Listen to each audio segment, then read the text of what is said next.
नमस्कार दोस्तों, एनएस ज्योतिष में आपका फिर से स्वागत है। आज हम बात करेंगे मेष लग्न यानी कि एरीज एसेंडेंट का अक्टूबर 2024 का महीना कैसा रहेगा, ये हम लोग देखेंगे। और अगर आपने मेष लग्न में गुरुदेव जब वक्री हो रहे हैं तो उसका प्रभाव आपके जीवन पर क्या पड़ेगा, ये वीडियो नहीं देखा है तो ऊपर दिए हुए आई बटन पर क्लिक करें।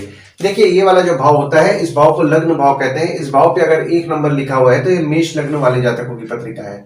आइए देखते हैं कौन कौन से ग्रह आपके किस किस भाव में शुरुआती तौर पे बैठे हुए। तो गुरुदेव वक्री हो करके, यानी कि गुरुदेव 9 अक्टूबर से जो वक्री होंगे, आपके दूसरे भाव में ही वक्री होकर विराजमान हो रहे हैं। मंगल आपके तीसरे भाव में विराजमान है। बुध, केतु, सूर्य और चंद्रमा आपके 6वें भाव में विराजमान है। शुक्र आपके 7वें भाव में विराजमान है। शनिदेव आपके 11वें भाव में विराजमान है और राहु आपके 12वें भाव में विराजमान है। देखिए, लग्न पे आपके कोई ग्रह नहीं है। यहाँ पे आप देख सकते हैं लग्न पे आपके कोई ग्रह नहीं है, पर यहाँ पे शनिदेव की नीच की दृष्टि आपके लग्न पे पड़ रही है और आपके लग्न के स्वामी आपके तीसरे भाव में विराजमान है। हालांकि जो मंगल है आपके अष्टम भाव के भी स्वामी है, जो कि आपके लग्न पे विराजमान हो रहे हैं। तो नेगेटिविटी आपके थॉट स्ट्रक्चर में आ रहा होगा 17 जनवरी 2023 से। आप में आलस्य भी बढ़ा होगा। और मंगल चूंकि आपके लग्न के स्वामी है, जो कि आपके तीसरे भाव में विराजमान है 26 अगस्त से लेकर के 19 अक्टूबर तक। तो 26 अगस्त से 19 अक्टूबर तक आप आपके धैर्य से स्वयं की प्रगति करेंगे। और अगर आप भाग दौड़ करेंगे तो आपका भाग्य भी आपका निश्चित तौर पर साथ देगा। आपका फोकस आपके छोटे भाई बहन पर रहेगा, पर यहाँ आप आपके पराक्रम में थोड़ी बहुत कमी महसूस कर सकते हैं 26 अगस्त से पूरे सितंबर के महीना में। आपके छोटे भाई बहन की तबियत थोड़ी बहुत बिगड़ सकती है। दूसरे भाव में आपके गुरुदेव विराजमान हैं और आपके दूसरे भाव के जो स्वामी हैं वे आपके 7वें भाव में विराजमान हैं 18 सितंबर से 12 अक्टूबर तक। तो 18 सितंबर से 12 अक्टूबर तक अगर आप कोई सेविंग्स करने का प्रयास कर रहे हैं तो आपकी स्पाउस द्वारा अगर आप सेविंग्स करने का प्रयास करेंगे ना, तो आपको निश्चित तौर पर शुभ फल मिलेगा। भागीदार द्वारा आपको कोई ना कोई काम मिलेगा जिसके कारण आप सेविंग्स कर पाएंगे। और वहीं जब आपके दूसरे भाव के स्वामी जो कि शुक्र है, वे आपके अष्टम भाव में 13 अक्टूबर से विराजमान होंगे। तो 13 अक्टूबर से आपके धन हानि के योग बन रहे हैं। सेविंग्स जिसको आप करते हैं ना, सेविंग्स आपके अनवांटेड खर्च हो सकते हैं, तो इस चीज का आपको विशेष तौर पर ध्यान देना है। थोड़ा सेविंग्स सोच समझ करके खर्च करें। हालांकि गुरुदेव आपके दूसरे भाव में विराजमान है तो आपको सेविंग्स निश्चित तौर पर कराएंगे, क्योंकि देखिए जो गुरुदेव आपके विराजमान है वे आपके 12वें भाव के स्वामी हैं और आपके 9वें भाव के स्वामी हैं, जो कि आपके दूसरे भाव में विराजमान है। क्योंकि दूसरा भाव होता है आपके वाणी कुटुंब कोष का होता है। तो जो भी लोग विदेश संबंधित काम करते हैं, जैसे कि इंपोर्ट एक्सपोर्ट हो गया, फॉरेन ट्रेड हो गया, फॉरेन से प्रोजेक्ट्स उठा के काम कर रहे हैं, या फिर कोई भी विदेश संबंधित काम कर रहे हैं, उनके लाभ के योग बन रहे हैं। पर अगर आपका कोई और काम है तो यहाँ पे आपका सेविंग्स होगा, पर सेविंग्स होने के बाद क्योंकि आपके 12वें भाव के भी स्वामी गुरुदेव हैं, तो आपके सेविंग्स कुछ ना कुछ खर्च होंगे। तीसरे भाव में आपके मंगल विराजमान है। जैसा कि मैंने आपको बताया, मंगल आपके लग्न के स्वामी है और आपके अष्टम भाव के स्वामी है, जो कि आपके तीसरे भाव में विराजमान हो रहे हैं। तो आपके धैर्य से आप स्वयं की प्रगति करेंगे और अगर आप मेहनत करेंगे तो आपका भाग्य आपका निश्चित तौर पर साथ देने वाला है। पर आपके पराक्रम में आप कभी कभी कमी महसूस कर सकते हैं। और जो बुध आपके तीसरे भाव के स्वामी है, वे आपके 6वें भाव में विराजमान है 24 सितंबर से लेकर के 9 अक्टूबर तक। तो 24 सितंबर से 9 अक्टूबर तक आपके शत्रु या कॉम्पिटिटर से भी आपको हिम्मत मिलने वाली है। मामा मौसी से आपको आपकी हिम्मत मिलेगी। गले से संबंधित आपको थोड़ी बहुत परेशानियां हो सकती है। और आपके पड़ोसी हो गए और आपके छोटे भाई बहन हो गए, उनसे आपको थोड़ी बहुत पीड़ा भी हो सकती है। वहीं जब आपके तीसरे भाव के स्वामी आपके 7वें भाव में विराजमान होंगे 10 अक्टूबर से। देखिए 10 अक्टूबर से ना आपके स्पाउस द्वारा आपको धैर्य की प्राप्ति होगी। आपके स्पाउस से आपको हिम्मत मिलेगा। भागीदारी में काम कर रहे हैं, भागीदारी से आपको हिम्मत मिलेगा। और जब आपके तीसरे भाव के स्वामी आपके अष्टम भाव में 29 जून से विराजमान होंगे, तो 29 जून से आपके छोटे भाई बहन की थोड़ी बहुत तबियत बिगड़ सकती है। और चौथे भाव में आपके मंगल विराजमान हो रहे हैं 20 अक्टूबर से और आपके चौथे भाव के स्वामी जो है वे आपके 6वें भाव में विराजमान है 1, 2, 3, 29 और 30 तारीख को। देखिए चौथा भाव जो होता है ना, वो होता है आपके सुख, माता, घर, वाहन का होता है। तो चौथे भाव में आपके मंगल जब विराजमान होंगे, तो जैसा कि मैंने आपको बताया, आपके लग्न के स्वामी है मंगल और आपके अष्टम भाव के भी स्वामी है मंगल, जो कि आपके चौथे भाव में विराजमान हो रहे हैं 20 अक्टूबर से। आपका आपकी माता को लेकर के आपका फोकस बढ़ेगा 20 अक्टूबर से, यानी कि आप आपके माता के बारे में विचार करेंगे, सुख के बारे में विचार करेंगे, घर वाहन को लेकर के आपका फोकस बढ़ेगा। और चूंकि आपके मंगल जो है आपके अष्टम भाव के भी स्वामी हैं, जो कि आपके चौथे भाव में 20 अक्टूबर से विराजमान हो रहे हैं, तो माता की स्वास्थ्य का आपको विशेष तौर पर ध्यान देना है। माता की स्वास्थ्य थोड़ी बहुत बिगड़ सकती है। घर वाहन को लेकर के थोड़ी बहुत समस्याएं उत्पन्न हो सकती हैं। पांचवें भाव में आपके कोई ग्रह नहीं है, पर यहाँ पे देखिए पांचवें भाव में आपके शनिदेव की दृष्टि पड़ रही है और आपके पांचवें भाव के जो स्वामी है वे आपके छठवें भाव में विराजमान है। देखिए पांचवा भाव जो होता है ना वो होता है आपके संतति, प्रेम, पढ़ाई, साधना का होता है। तो देखिए हम थोड़ा पीछे जाते हैं। देखिए यहाँ पे शनिदेव की दृष्टि आपके पांचवें भाव में पड़ रही है। हालांकि देखिए शनिदेव की दृष्टि 17 जनवरी 2023 से पड़ रही है आपके पांचवें भाव में और 29 मार्च 2025 तक पड़ेगी। पर यहाँ पे गुरुदेव की दृष्टि भी आपके पांचवें भाव में पड़ रही थी 30 अप्रैल 2024 तक। तो 30 अप्रैल 2024 तक जो स्टूडेंट्स थे उनके पढ़ाई में उनको दिक्कतों का सामना करना तो पड़ रहा था, पर यहाँ पे उनकी पढ़ाई हो रही थी। पर जब गुरुदेव आपके दूसरे भाव में विराजमान हुए तो यहाँ पे देखिए शनिदेव की दृष्टि बस आपके दूसरे भाव में पड़ रही है 1 मई 2024 से। तो 1 मई 2024 से जो स्टूडेंट्स हैं उनके पढ़ाई में दिक्कतें बड़ी होंगी, पढ़ाई में उनको ज्यादा मेहनत करना पड़ेगा। ज्यादा मेहनत करेंगे तब जाकर के रिजल्ट मिलेगा। शनिदेव मेहनत करा के रिजल्ट देते हैं, वैसे भी जल्दी से शनिदेव रिजल्ट नहीं देते हैं। तो मेहनत कीजिए, मेहनत करेंगे तो शनिदेव निश्चित तौर पर रिजल्ट आपको देने वाले हैं। और आपके पांचवें भाव के स्वामी भी हैं सूर्य, जो कि आपके छठवें भाव में विराजमान हो गए 15 सितंबर से लेकर के 16 अक्टूबर तक। तो 15 सितंबर से 16 अक्टूबर तक आपको आपके बच्चों को बहुत ही डिप्लोमेटिकली हैंडल करना है, क्योंकि देखिए यहाँ पे आपके बच्चे थोड़ा आपकी बात को नेगेटिव वे में ले सकते हैं। तो आपको डिप्लोमेटिकली हैंडल करना है। प्रेमी या प्रेमिका यानी कि आपका किसी के साथ अगर प्रेम संबंध चल रहा है तो उनको भी बहुत ही डिप्लोमेटिकली आप हैंडल करें, सोच समझ करके बोले, क्योंकि वे आपके बात को नेगेटिव वे में ले सकते हैं। स्टूडेंट्स को उनकी पढ़ाई में जैसा कि मैंने आपको बताया अड़चने तो आ रही हैं, यहाँ पे आपके अड़चने थोड़ी बहुत बढ़ सकती है, यानी कि आपको पढ़ाई पे फोकस बढ़ाना पड़ेगा। फोकस अगर आप नहीं बढ़ाएंगे तो ये जो पीरियड आपको मैं बता रहा हूँ ना 15 सितंबर से 16 अक्टूबर तक, ये पीरियड आपके लिए पढ़ाई करने में थोड़ी बहुत दिक्कतें बढ़ेंगी। शत्रु और विकारों के कारण आप थोड़े बहुत चिंतित रह सकते हैं और आपके पेट में दर्द की समस्या भी थोड़ी बहुत हो सकती है। वहीं जब आपके पांचवें भाव के स्वामी आपके सातवें भाव में 17 अक्टूबर से विराजमान होंगे तो यहाँ पे देखिए बहुत ही शुभ योग का निर्माण कर रहे हैं सूर्य द्वारा। आपकी पत्रिका में बहुत ही शुभ योग का निर्माण हो रहा है। केंद्र त्रिकोण राजयोग का आपका सूर्य द्वारा निर्माण हो रहा है। तो जो भी लोग प्रेम विवाह करने का सोच रहे हैं उनके लिए फेवरेबल समय 17 अक्टूबर से है। वे अगर अपना बात बढ़ाना चाहें तो 17 अक्टूबर से वे अपना बात बढ़ा सकते हैं, पर यहाँ पे उनकी लग्न पत्रिका में भी प्रेम विवाह के योग होंगे, तो ये पीरियड आपके लिए ज्यादा फलदायी रहेगा। छठवें भाव में आपके बुध विराजमान है और बुध द्वारा आपके पत्रिका में विपरीत राज्यों का निर्माण हो रहा है। केतु विराजमान है, सूर्य विराजमान है और चंद्रमा विराजमान है। और दृष्टि अगर हम लोग देखें तो यहाँ पे गुरुदेव की दृष्टि पड़ रही है और मंगल की दृष्टि आपके छठवें भाव में पड़ रही है। देखिए छठवां भाव जो होता है वो होता है आपके रोग, ऋण, शत्रु, मामा मासी का होता है। तो बुध जो आपके छठवें भाव में विराजमान हुए 24 सितंबर से लेकर के 9 अक्टूबर तक। तो 24 सितंबर से 9 अक्टूबर तक जैसा कि मैंने आपको बताया बुध द्वारा आपके पत्रिका में विपरीत राज्यों का निर्माण हो रहा है। तो आपके शत्रु या कॉम्पिटिटर पे जो खर्च होगा ना वो खर्च कीजिए, उससे आपको निश्चित तौर पर पॉजिटिव रिजल्ट ही मिलने वाला है। क्योंकि विपरीत राजयोग में आप आपके कठिन परिस्थिति पे भी अपने साहस और पराक्रम से उस कठिन परिस्थिति को पार करते हैं और उस कठिन परिस्थिति पर पार करके विजय पाते हैं। कोई कोर्ट कचहरी से संबंधित मामला चल रहा है तो उस पे भी अगर आप खर्च करेंगे तो आपको निश्चित तौर पर पॉजिटिव रिजल्ट मिलने वाला है। हालांकि चंद्रमा भी देखिए आपके छठवें भाव में जो विराजमान हो रहे हैं 1, 2, 3, 29 और 30 तारीख को, और आपके चतुर्थ भाव के स्वामी हैं जो कि आपके छठवें भाव में विराजमान हो रहे हैं। तो आपको एसिडिटी से संबंधित परेशानियां हो सकती है। थोड़ा निराशा, चिंता, भय आपके मन में उत्पन्न हो सकता है 1, 2, 3, 29 और 30 तारीख को। आपके शत्रु हो गए, कॉम्पिटिटर हो गए, उनको आपको प्रेडिक्ट करना थोड़ा मुश्किल जा रहा होगा। वे बोलेंगे कुछ, करेंगे कुछ, और ये आपको प्रेडिक्ट करने में जो थोड़ी बहुत मुश्किलें आ रही होंगी वो 30 अक्टूबर 2023 से आ रही होंगी।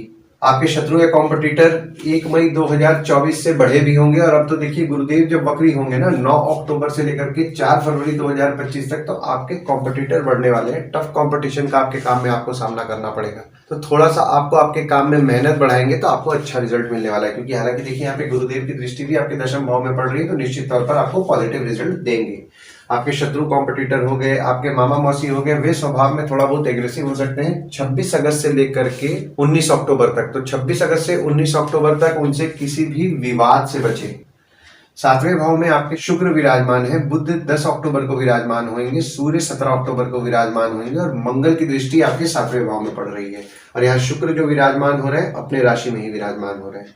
देखिए सातवां भाव जो होता है वो होता है आपके स्पाउस, भागीदार का होता है। देखिए सातवें भाव में आपके शुक्र जैसा कि मैंने आपको बताया विराजमान है 18 सितंबर से लेकर के 12 अक्टूबर तक। तो 18 सितंबर से 12 अक्टूबर तक आपकी स्पाउस का आपको सुख अच्छा मिलेगा। भागीदारी में काम करें, भागीदार का सुख आपको अच्छा मिलेगा और आप आपके स्पाउस को इंडिपेंडेंस भी देंगे। और 10 अक्टूबर से लेकर के 28 अक्टूबर तक जो बुध विराजमान होंगे तो आपके 6वें भाव के स्वामी है बुध, जैसा कि मैंने आपको बताया, और आपके तीसरे भाव के भी स्वामी है बुध, जो कि आपके 7वें भाव में विराजमान हो रहे हैं। तो आपकी स्पाउस द्वारा आपको धैर्य की प्राप्ति होगी, स्पाउस से आपको हिम्मत मिलेगा, भागीदार द्वारा आपको धैर्य की प्राप्ति होगी, भागीदार से आपको हिम्मत मिलेगा। हालांकि देखिए यहाँ पे आपकी स्पाउस या भागीदार जो होते हैं थोड़े स्वभाव में एग्रेसिव हो सकते हैं 20 अक्टूबर से, तो 20 अक्टूबर से आप थोड़ा ध्यान दें और किसी भी विवाद से उनसे बचें।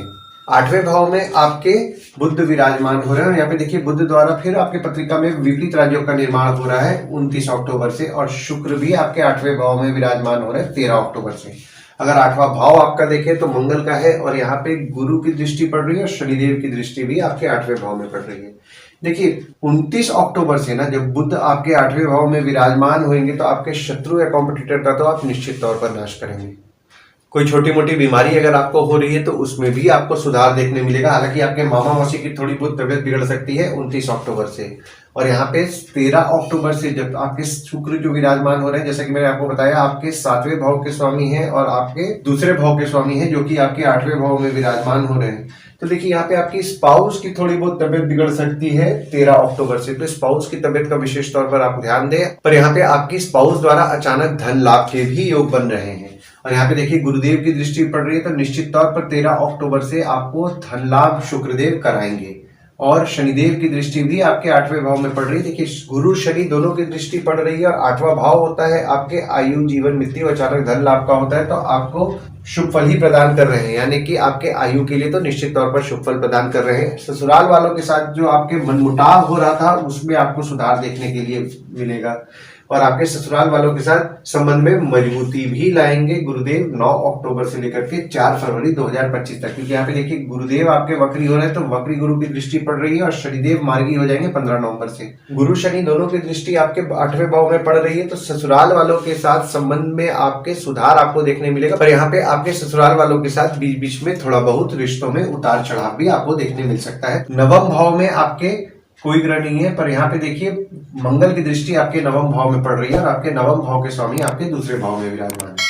देखिए नवम भाव जो होता है वो होता है आपके भाग्य धर्म जीजा साली साला छोटे भाई के स्पाउस का होता है। नवम भाव में आपके मंगल की दृष्टि पड़ने लगी, जैसा कि मैंने आपको बताया 26 अगस्त से लेकर के 19 अक्टूबर तक। तो 26 अगस्त से 19 अक्टूबर तक आपके भाग्य के लिए तो शुभ फल ही मंगल प्रदान करे, क्योंकि देखिए लग्न के स्वामी मंगल है और मंगल की दृष्टि मंगल के घर में पड़ रही है, तो निश्चित तौर पर आपका भाग्य आपका साथ देगा 26 अगस्त से 19 अक्टूबर तक। पर आपके जीजा साली साला हो गए, छोटे भाई के स्पाउस हो गए, उनको क्रोध ज्यादा आएगा, तो किसी भी किस्म के विवाद से उनसे बचना है। और आपके नवम भाव के स्वामी भी आपके दूसरे भाव में विराजमान है, जैसा कि मैंने आपको बताया। तो यहाँ पे आपका सेविंग्स करने के लिए आपका नसीब निश्चित तौर पर साथ देगा। हालांकि यहाँ पे आपके सेविंग्स जो है आपको संभल के खर्च करने हैं, वरना यहाँ पे आपके सेविंग्स खर्च भी होंगे। दशम भाव में आपके कोई ग्रह नहीं है, पर यहाँ पे देखिए दशम भाव में आपके मंगल की दृष्टि पड़ रही है 26 अगस्त से, गुरुदेव की दृष्टि पड़ रही है 1 मई 2024 से, और आपके दशम भाव के स्वामी आपके 11वें भाव में विराजमान है। देखिए दशम भाव जो होता है ना वो होता है आपके बॉस पिता काम ऑफिस का होता है। तो दशम भाव में आपके मंगल की दृष्टि पड़ रही है 26 अगस्त से, तो बॉस और पिता के स्वभाव में थोड़ा एग्रेसिव नेचर होगा, ऑफिस का माहौल थोड़ा गर्म हो सकता है। पर गुरुदेव की दृष्टि भी आपके दशम भाव में पड़ रही है, तो आपके बॉस पिता के साथ संबंध में मजबूती निश्चित तौर पर गुरुदेव लाएंगे। और आपके दशम भाव के स्वामी भी शनिदेव हो जाते हैं, जैसे कि मैंने आपको बताया आपके 11वें भाव में विराजमान है 17 जनवरी 2023 से 29 मार्च 2025 तक, और 29 जून से लेकर के 15 नवंबर तक शनिदेव आपके 11वें भाव में वक्री भी हैं। तो एक तरफ गुरुदेव की दृष्टि, दूसरी तरफ शनिदेव भी वक्री हैं, जो कि आपके दशम भाव के स्वामी हैं और आपके 11वें भाव में विराजमान है, और आपके 11वें भाव के भी स्वामी हैं शनिदेव। तो जो भी लोग बिजनेस संबंधित काम बढ़ाना चाह रहे हैं उनके लिए फेवरेबल समय, क्योंकि एक तरफ वक्री शनिदेव की दृष्टि, दूसरी तरफ वक्री गुरुदेव की दृष्टि, क्योंकि यहाँ पे 9 अक्टूबर से गुरुदेव भी वक्री हो रहे हैं, तो वक्री गुरु की दृष्टि। काम बढ़ाने के लिए ये समय अच्छा है। पैसा लगा के कोई काम बढ़ाना चाहते हैं आप निश्चित तौर पर बढ़ाएं, उससे आपको निश्चित तौर पर पॉजिटिव रिजल्ट मिलने वाला है। पहचान वाले लोगों से आपको काम मिलेगा जिससे आपको लाभ होगा। कम्युनिकेशन से आपको लाभ होने वाला है, जनसंपर्क जिसको हम लोग कहते हैं, कम्युनिकेशन से आपको अच्छा लाभ होने वाला है। काम में अपने मेहनत बढ़ाए, बस ये चीज आपको ध्यान देना है कि बॉस और पिता से किसी भी विवाद से बचें, बॉस और पिता से किसी भी विवाद में ना पड़े, कोई भी आर्ग्यूमेंट ना करे। 11वें भाव में आपके शनिदेव विराजमान है, और शनिदेव यहाँ अपने राशि में ही बैठ करके बहुत ही शुभ योग का निर्माण कर रहे हैं 17 जनवरी 2023 से 29 मार्च 2025 तक। और जैसा कि मैंने आपको बताया शनिदेव वक्री भी हो रहे हैं 29 जून से लेकर के 15 नवंबर तक। तो निश्चित तौर पर देखिए आपको कम्युनिकेशन से लाभ कराएंगे, पहचान के लोगों से लाभ कराएंगे, बड़े भाई बहन अगर आपके हैं तो उनसे भी आपके लाभ के योग बन रहे हैं। बस देखिए यहाँ पे थोड़ा सा पैसे को लेकर के आपको एग्रेसिव नहीं होना है 20 अक्टूबर के बाद से, क्योंकि 20 अक्टूबर के बाद से आप पैसे को लेकर के एग्रेसिव हो सकते हैं।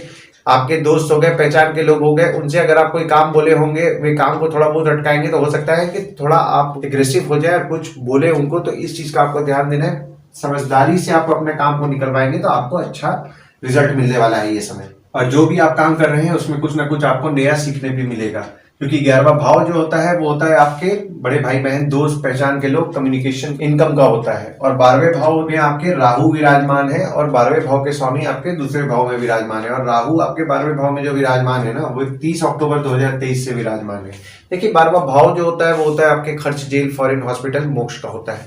तो देखिए 12वें भाव में आपके राहु विराजमान है, तो यहाँ पे देखिए खर्चों को आप नियंत्रण में रखने का प्रयास कर रहे होंगे, पर यहाँ पे आपके 12वें भाव के स्वामी भी आपके दूसरे भाव में विराजमान हो गए 1 मई 2024 से, और 9 अक्टूबर से 4 फरवरी 2025 तक वक्री भी है आपके दूसरे भाव में। तो यहाँ पे अनवांटेड खर्चा करने से बचे। जैसा कि मैंने आपको बताया, आपका भाग्य आपका सेविंग्स करने में निश्चित तौर पर साथ देगा, पर यहाँ पे आपके अनवांटेड खर्चे बढ़ सकते हैं। खर्चों पर नियंत्रण रखें। हालांकि देखिए यहाँ पे राहु भी आपके 12वें भाव में विराजमान है, तो आप खर्च कम करने का प्रयास कर रहे होंगे, पर यहाँ पे देखिए थोड़ा सा समझदारी से ये पीरियड को आपको निकालना है, खर्चों पे नियंत्रण रखना है।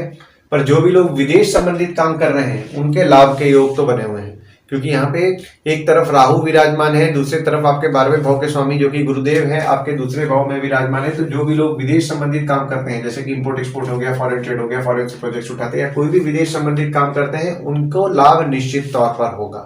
आइए गुड डेट्स और बैड डेट्स के बारे में जान लेते हैं। तो गुड डेट्स वो डेट्स हो जाते हैं जिस दिन अगर आप कोई नया काम शुरू करना चाह रहे हैं, कोई कंपनी में आपके एग्रीमेंट हो रहा है, कोई कंपनी में आपके ज्वाइनिंग हो रही है, या फिर अगर आप कहीं बाहर जाने का प्लान कर रहे हैं, कोई भी अच्छा काम करना चाह रहे हैं, तो इस डेट्स को आप कंसिडर कर सकते हैं। तो डेट्स हो जाते हैं 4 से 6 तारीख, 9 से 15 तारीख, 22 से 25 तारीख, 31 तारीख। वहीं बैड डेट्स में अगर आप कहीं बाहर जाने का प्लान कर रहे हैं, कोई कंपनी में आपके एग्रीमेंट हो रहा है, कोई कंपनी में आपकी ज्वाइनिंग हो रहा है, या फिर अगर आप कोई नया सामान खरीदना चाह रहे हैं या कोई भी अच्छा काम करना चाह रहे हैं, तो इस डेट्स को आप अवॉइड कीजिए। तो डेट्स हो जाते हैं 1 तारीख, 2 तारीख, 7 तारीख, 8 तारीख, 16 तारीख, 17 तारीख, 29 तारीख और 30 तारीख। इस डेट्स को आप कहीं लिख के रख लीजिए ताकि आपके ध्यान में रहे। और उपाय में आपको साईं बाबा या दत्त भगवान की पूजा तो नियम पूर्वक करनी है, क्योंकि देखिए यहाँ पे 9वें भाव के स्वामी हैं आपके गुरुदेव, तो आप साईं बाबा या दत्त भगवान की पूजा करें। गुरुवार के दिन दत्त मंदिर या साईं मंदिर नियम पूर्वक जाएं। और मंगल की दृष्टि, जो कि आपके लग्न के स्वामी है मंगल, उनकी दृष्टि भी आपके 26 अगस्त से 19 अक्टूबर तक पड़ रही है। तो अगर आप हनुमान चालीसा, बजरंग बाण, सुंदरकांड का पाठ कर रहे हैं, ओम गणपतये नमः का जाप कर रहे हैं, मंगलवार के दिन हनुमान